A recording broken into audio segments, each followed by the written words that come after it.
Welcome to USA Global TV and Radio, where our mission is to provide education, entertainment, hope, and inspiration. USA Global TV and Radio connects you with experts and audiences all around the world every single day to help you succeed in business and to live a richer life. Visit us at usaglobaltv.com to learn about career and life-changing training and mentoring programs like the Listening Mentor. Subscribe to our newsletter to stay informed about our special programs and offers. Discover how you can become a guest on one of our shows or a host or producer of a USA Global TV and Radio show of your very own. That's USA Global TV and Radio, where the doctor is always in.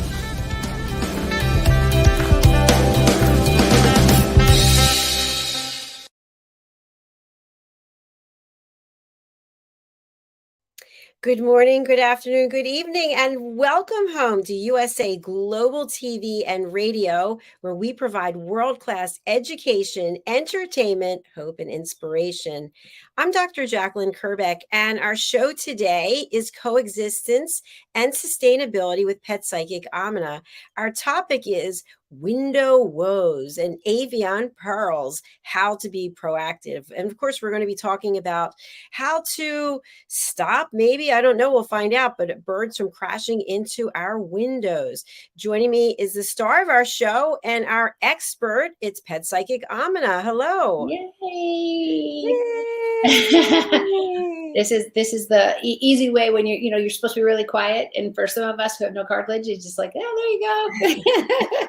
It's like the confetti going up in the air. And once again, Dr. John, it doesn't dawn on me because I don't think about our background when we're not together, but I absolutely adore our background. I'm a lime green girl all the way, favorite color, and you didn't know any of this when we did it. So what's fabulous is the organicness, not only of our trajectory professionally, but as friends, and really saying, I want to acknowledge again, wow, you did a great job here. It's perfect, because look at our topic today.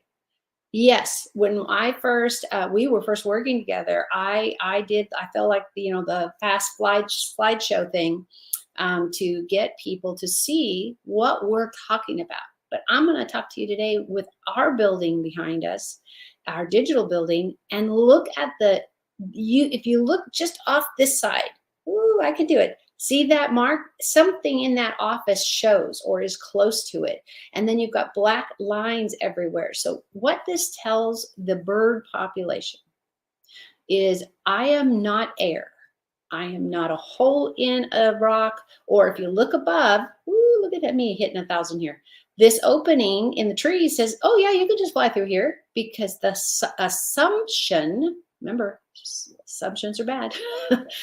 They get you in lots of trouble. Is that hole is all air and it's all sky. They wouldn't be wrong this time. That tree, hopefully there is no power line. This is very, very common. All the power lines have not gone into the ground yet, but I know a lot of companies, worlds, everybody's trying to do that, which is great. But if there's a power line under that, the bird's going to be going through full throttle. It's like you've decided to gun it to get home, get to the job, get to work, something on time better. And what you don't know is there's a 6-car pileup in front of you, and you gas it and you can't stop in time. So the birds are worried about that too. They need to stop in time. They probably have it pretty doggone good. There you go. There's some real broad ideas we're going to talk about, and I'm going to talk about how you can protect your windows and birds from your house, tree. Can't do it really with a car. That's a moving entity. Fantastic. Just a quick digression. I was thinking of you earlier today as I'm standing in front of these two big windows, and I just watched the wildlife parade that goes on our patio. It's really amazing. It's almost like they own the patio. For the afternoon, every afternoon, yes, in their mind, that's how it goes. It's like, Bob, you're not supposed to be here. Because they're doing it in their world. There is a hierarchy. There is always a hierarchy. Even if it's the tarantula over the bug. There's a hierarchy because tarantula has poison, bites really well, and the bug probably not. So think about this. There is a natural order to nature.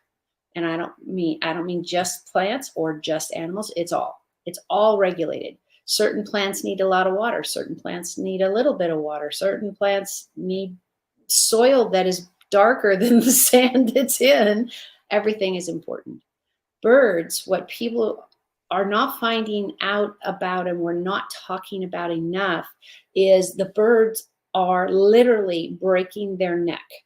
So if your bird, and this is your head right here, you're going to go in to the window thinking it's a tree, it's a whatever. If you use our background as a great example, that the tree you can see here over my head and my neck, you can see leaves and the reflection of the tree.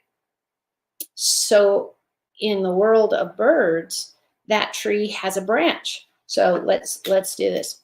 So we have a branch. So they're looking for that black line, and they're going to take their talons or their little feeties, whatever type of bird you have, and they're going to rest there. But you and I both know, no, there's a whole bunch of glass. So what happens instead, Dr. Jacalyn? They hit the glass. And? They die. Yep. And it's a terrible death. This is not a quick, somebody shot him in the heart, you're gone. By the time the bullet gets to your heart, you wouldn't know anything. A lot of times. And I'm sure somebody's keeping statistics, but I find it incredibly painful for me. And so I didn't gather those numbers, but just know out there's thousands of birds that are getting killed a day. And if that's being sucked up in an airplane, which we all hear about those, they're walking around on the tarmac or something and off they go and the air pulls them in because they got too close to glass buildings and everything in between. So what we can do is what I'm here to cheer you on to do, and that is your own home. If you do not have blinds, wood, cloth, curtains, whatever, if you don't have your windows covered in some way, and it's just the glass, please consider putting up something that is only seen usually by the birds, and or if you get really, really close, think about that. If you're saying, I really want to see the outdoors, that's great. I am all for seeing outdoors, and I got plants by my windows, everything. I'm right there with you. So what's the difference is I've got a film on one where I don't see it when I look out. You might notice it in that it's not as bright or sunny, which will save your furniture. It will save all the sun coming in and baking you to death if it gets too hot at your place. So it's a really great way to regulate your home environment also and not have to pay for the air conditioner longer or the heater longer. Because once you take your hopefully dual pane windows and then you put a sleeve over it, and I'm giving it that name in the industry, it is called many things. But what it does is it's a lot of time called bird glass film. So it's some version of that. I've seen about 5 versions of it. Talk to somebody who owns a pet store, and they might have a catalog that you can look at and or a company that they recommend, or talk to a vet, talk to a vet tech, anybody that, like me, is living and working in the animal industry for the betterment of their people and betterment of their pets. Because if we make your life better, I truly believe this, Dr. Jacalyn, that we're the team. You and I are giving this wonderful information, and we're supporting the population to do better. And all your shows are uplifting. And I have the blessing to be this part of the uplifting. When you go to buy something that is just a film, so just think of it that it looks like when you're inside, depending on the light of the day, remember, sunset, sunrise, all of that's going to change how much you see. It's going to be like you have a light sheer curtain on, and you can use a light sheer curtain. They also make this wonderful little peel off, peel on. Think of tape, but it doesn't actually work exactly like tape, but it adheres to the glass. Can you get it back off? Absolutely. And you need to look at the manufacturer's directions for that, because each one of the films that I'm talking about, they come in patterns. So like boxes, like the pattern behind me, they come in flowers, they come in animal pictures, they come in just really subtle lines. So if you look at the building behind me and these lines, that would be like they would make them about a ½ inch or an inch apart. No more. I can't imagine any of the ones I saw that were more than an inch apart. And Dr. Jacalyn, you know the answer to this. Why would I want that many lines? Why wouldn't I want like our glass building where they're at least 6 inches apart? Because there's different sized birds, they have different eyesight, so you want as many as possible so that more birds can see it. Absolutely. That's the absolutely first thing. And the next part of that is they think they can fit between there. That is the saving life part. So if you look at that line, it's the same. I'm going to use a person example. I'm laughing at my own comment, and I haven't said it. It's fun being me. When you want to, let's say, you want to make a left-hand turn, you want to make a right-hand turn, and you got some yahoo who's at the stop sign for the last 2 years, and or even worse, a yield sign, and they're still there, and you're like, come on, I got to get to whatever, and you go around them, and what you don't see when you go around them is a big pole or big thing, and you didn't realize he was trying to figure out how to jog around that. So don't leap before you look. This is the thing. And birds are doing that a lot. They're going to hesitate because they don't want to get dead anytime. It's very tragic to find the birds dead on the ground. Big buildings, little buildings, your house, whatever. And the head is just flopping around. So you can kind of assume that they broke their neck. The only blessing I see there is that it was fast. Most of the time, not always. So you need to have that knowledge that we are literally, not only with global warming, not only with digging up all the open land with the trees, birds, and everybody having resources to eat there, and not poisoning our water. Luckily, we're taking out dams. We're still taking out dams. They started doing that a few years ago because they found out everything after the dam is dead. And people were not thriving. It's too bad that it has to come to people. People aren't thriving, not the world, not nature, not all the other things that brought us to this day. So think about if you were a bird and you're just looking around to land or whatever, and you see these little black lines behind me, and you think, great, I can perch there. So by the time you come in full force and they take that last moment to slow down, they're looking at something green and not understanding. So they still haven't stopped because they're under the impression that that black line is a stick to stand on. That's how they die. It's usually a traumatic head injury or some kind of broken limb and they can't get up. Nobody saw them. They landed on the ground and they die a slow death. That's the reality if we don't start realizing our windows being covered with something. If it's a curtain, great. If it's mini blinds, great. But you can also have the windows open all day long and really enjoy the weather is what I love to do. And sometimes I can't go outside. So you enjoy the rain or the sunny inside. Then you get these films. And what do they look like? So I pulled some basically placemats. Pulled some of those so I could talk to you about the dimensions. So Dr. Jacalyn, don't you think this placemat really would stop a bird from going through a piece of glass? Absolutely. What are you proposing that we do with placemat? And guess how much it cost me? $1. I think I actually got 2 or 3 of them for that price. But I'm not. A lot of people stop to do what we recommend. I've talked to so many people, and I do readings and do trainings, and then you say, well, why didn't you do that? Oh, I didn't have time. I didn't feel like it. It means I didn't sell it well.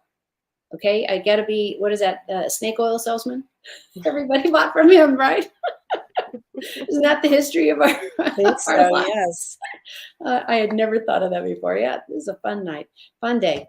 Anyways, so be the snake oil person, but you look at how simple I'm trying to make this. It's just really, really simple. And if you look at the picture with our background, and now you don't see, you know, like mine from my neck down, this is not, I don't know, no, you can't see my finger, but I can see the shadows. So let's say you have a few of these. You could cut them up in the lines and just put the lines in there. You don't have to cover the whole window. A lot of people that I have tried to convince to do this, because they have a great deal of birds, it was not about the tools or the cost or anything. It was about they didn't want to bother. And honestly, luckily nobody said it to my face, but people have repeated it when a friend said it. And that's, why should I care? Isn't that the biggest question we should be asking first? I think so. Yeah, I mean, isn't this the channel for equity and inclusion and everything great and happy? You have to care. You have to care about everything. Bees, honeybirds, honeybees, and snakes, venomous and otherwise. They're here for a reason. We didn't put them on the earth. We didn't put them in our lives. So maybe if you feel you have a higher power or have somebody that you really trust their opinion, check in with them. See what they think. There's a million books out there on bird strikes. How many times, I don't think we hear it anymore, Dr. Jacalyn, and I'm going to check with you because you probably have a lot more flight conversations with planes. But do you remember, I want to say it was probably the 80s I heard about it the most, but I was also in my animal science classes, you know, doing that college education thing. Striking planes was so common, it seemed like, in the 70s. I swear I heard it on the news like every month. Another bird, another plane went down, or they crashed, or because some of the birds are the whole flock and they don't realize the plane's going that way and the flock is in the way. So is that, do you hear about it anymore? I don't hear about bird strikes anymore. Really. You know, and do you know why we don't hear about it? Not because it's not popular. It's news. Everybody who does news does all the popular stuff too, and non-popular stuff. It's because the airline community, even private pilots, have upgraded their non-bird strike prevention. This is what I'm talking about. Something as simple as a placemat. This is a little thick, but what I'm talking about is their pattern. See how there's a pattern here, open space, pattern here, pattern here. You can get film that has flowers or trees or nothing and just little dots that can go on your windows, can go on your glass, can go on, I don't know, you legally couldn't do it on a car because your vision would be in dire need of wanting to look out that window while you're driving. But there's so many other places we can do this, and if we start in our own homes, is the best place to start. So I have a question. So I'm just wondering, I know my mom used to put decals on the sliding doors so that, you know, people wouldn't walk into them. I guess birds wouldn't fly into them. So what are you proposing with the placemats? You're proposing that they get, as they are, taped or somehow put onto the window? Just tape them. And what I love about them is that's not forever. I'm not recommending you super glue them down. You can do that if you want. But what I'm recommending is try it. Go to the dollar store or go to the fabric store. Believe it or not, they still exist. Some of us still sew. Not me, but some of us. And go and find wonderful patterns. Guess what? You can Google film coverage, window film coverage, whatever you decide you want to search. And there's so many online places that sell these beautiful lace. They actually look like real lace. So instead of you having to put up a bracket or something over your door or to the side, and you either can't, don't want to, or you don't like the look, then just do the glass. If you do 50% of the glass, it covered in something. So let's say you have a stripe, and then you have another stripe, and you have another stripe. You decide that I really like this pattern, but I don't want all of this pattern. It's a lot of pattern. So you can see there's a lot of pattern. So you could take one row and put that up, and then make a space and one row. Don't go over, I would conservatively say, don't go over 1.5 inches. Keep them as close as you can together. A bird will understand, oh, I can go through there, or I can't go there. And they have to see it coming. So this pattern in your area might not be bright enough. You might need the leaves because it's more color, more depth. And the animal will say, oh yeah, I'm not going to bump into that tree or branch or whatever their perception of that is at that point. What I'm asking you also to think about is from the bird's perspective. Go outside, stand where you think they would come in towards the glass, and see what you see. What's on the other side of your house? What's on the other house door? And what's on in front of it? What do you need to cover? Do you want to just be really simple and take a piece of paper and tape it to the window before you buy anything? Sure, try it. Every life you save, if I can get you to do anything at all, just try it. And then you're going to find, oh, lace curtain works great. I never thought of lace curtains. I have the lace curtains upstairs.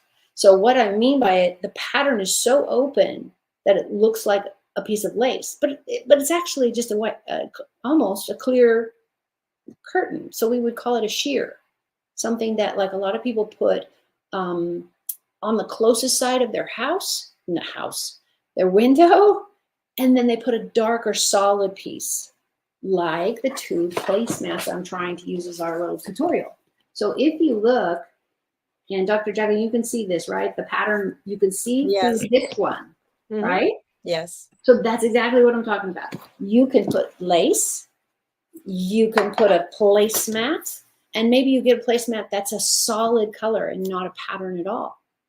You can go to the Goodwill and buy a ratty t-shirt or a piece of jeans or whatever, and you could really have some fun depending on the season. I have people in my life, they would say, great, we're going to decorate the door because of the glass. And it's like, great, look at it that way then. Look at it as the positivity of the lives you're going to save. And can you imagine opening the door and you have 4 dead bodies? Because once one bird does it, they do learn. But if they're all together in a flock flying, and they can see your table or chair or whatever through your glass door, they're going to go, hey, let's go check for food there. They don't have a concept of glass.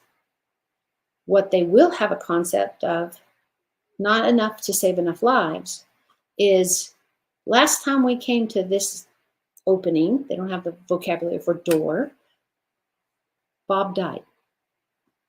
Chrissy died. Aunt Susie died. Whoever.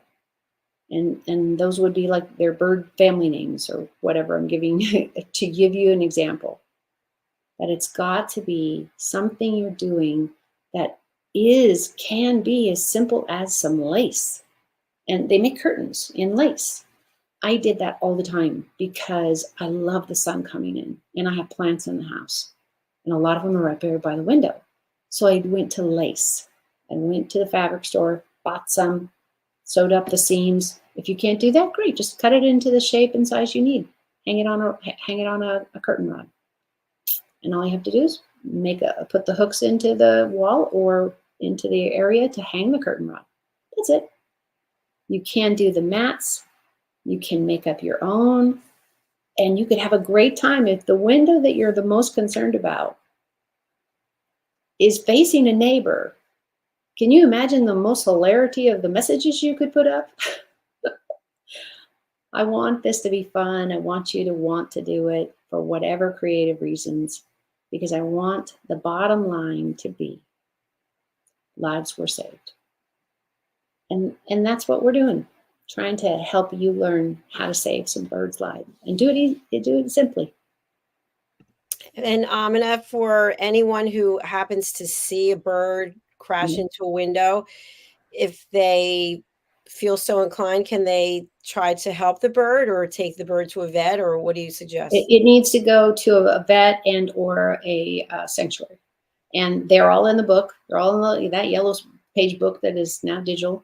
And talk to, if you can't find one, call your city. The city will have somebody they know, because what is the city doing? Building parks, moving houses, talking to their constituents, which is you and I, and all that kind of stuff. So use those resources. I think we as a community don't use these resources enough. Having worked for the city I live in currently, and having been raised by a woman who put in parks, so she worked with the city forever because the land was had to be owned by the city, and therefore the parks department, when they actually built it, because I grew up in a desert, it was just sand. There was a lot of sand, and the town was very young. So you have free resources.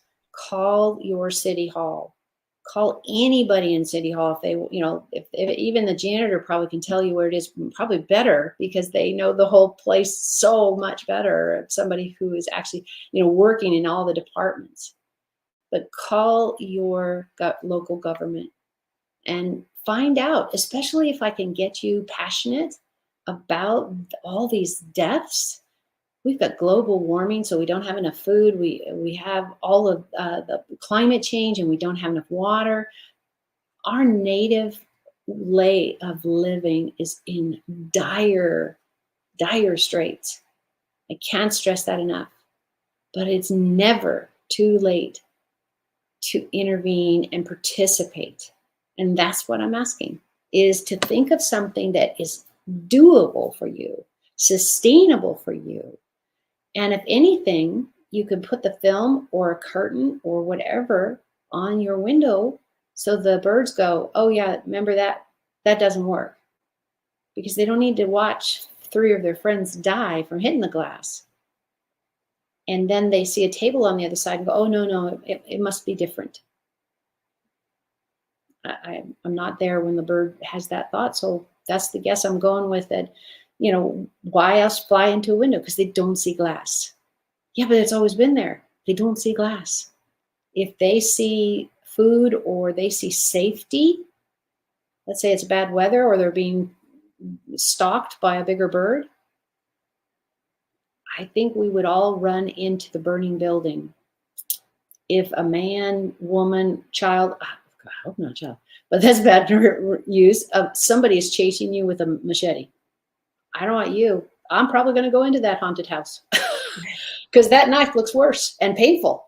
And in the haunted house, it's still unknown. So remember, just because you don't think it's important, are you going to wait till you have a bird that dies at your feet? Because So a I lot have of a times, question about that, though, yeah. about the bird. So you see the bird fly into the window, you see it fall. Should you physically go and pick it up with your bare hands? Should you try to scoop it into a box while you're looking for the phone number to call the right entity?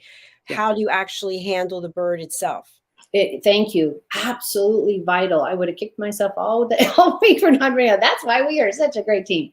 So yes, and yes. Get either gloves on for you, and I'm talking about snow gloves, whatever you can grab, a paper towel, rubber gloves you wash the dishes with, whatever it is. What we're preventing is our oils and our scent going to the bird, because that's how you get kicked out of the nest in some places. And that's where an animal will say, oh, no, all I smell is carnivore, because that's what we are, especially in their their mindset of what we are and what we're doing. And they're like, hey, Bob, you look bad, but you smell bad. And that could get us killed.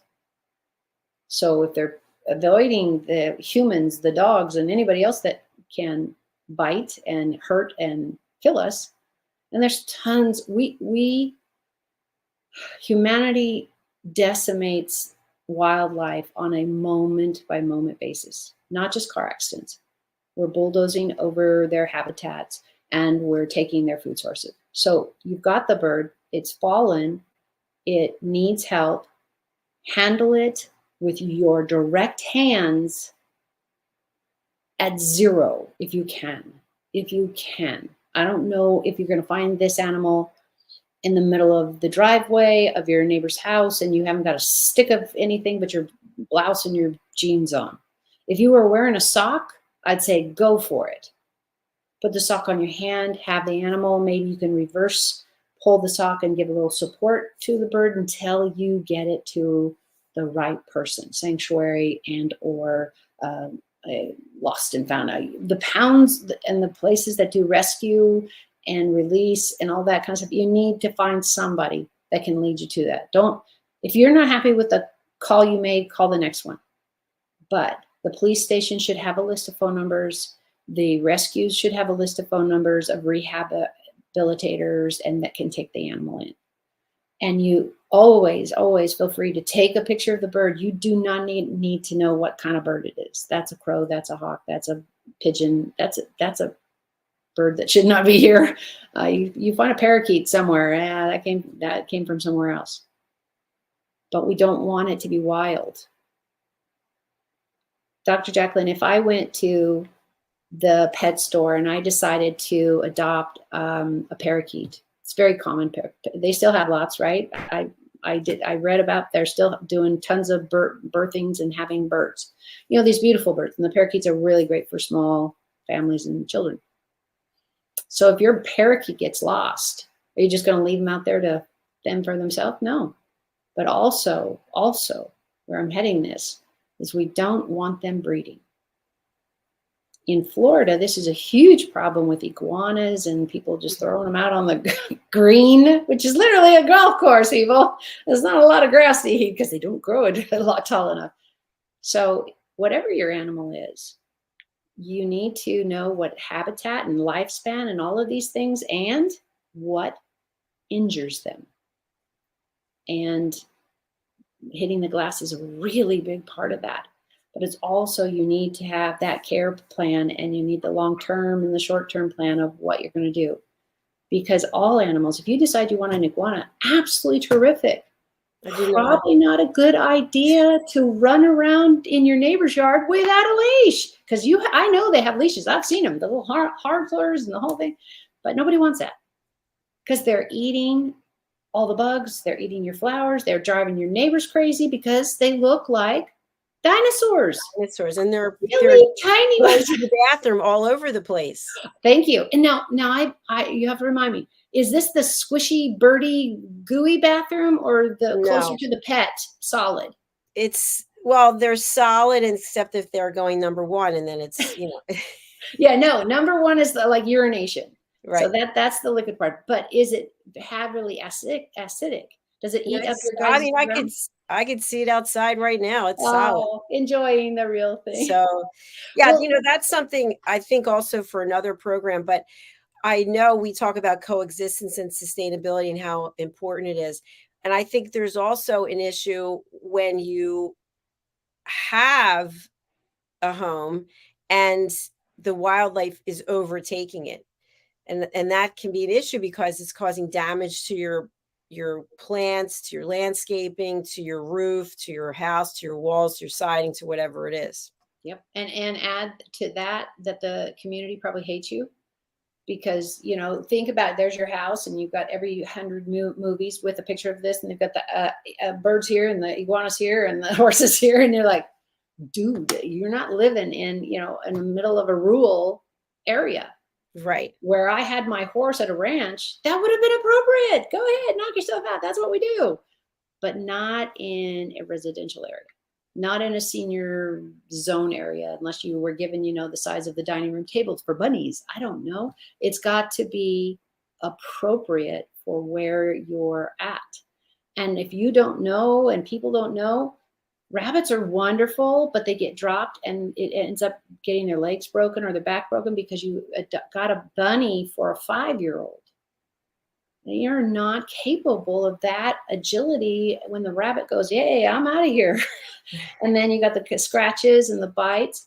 And if you don't know, they have one of the highest acid contents in their urine. Oh. And I haven't looked this up since I was doing show rabbits. That's why I know so much about them. It literally, on the cages I had, after a while, takes a little while, the metal mesh that was the sides around the wood rotted. The metal, not the wood, the metal. A lot. Because it's so acidic. It is that acidic. And that's why we talk about have a potty place. Cat, dog, lizard, bird, I don't care what it is. This is where we do this. This is where we do this. It's a training thing. Will some actually decide to do this? Yeah, some will. Some you're going to have to really convince. And that's what bologna is good for. Except for the bird. Not the bird. Don't give bologna to the bird. Don't give bologna to anybody because it's a highly processed, but it makes a better joke. So think about not only what your treats are, it will help the behaviors problems. It will help with the urination, poop, where they're going.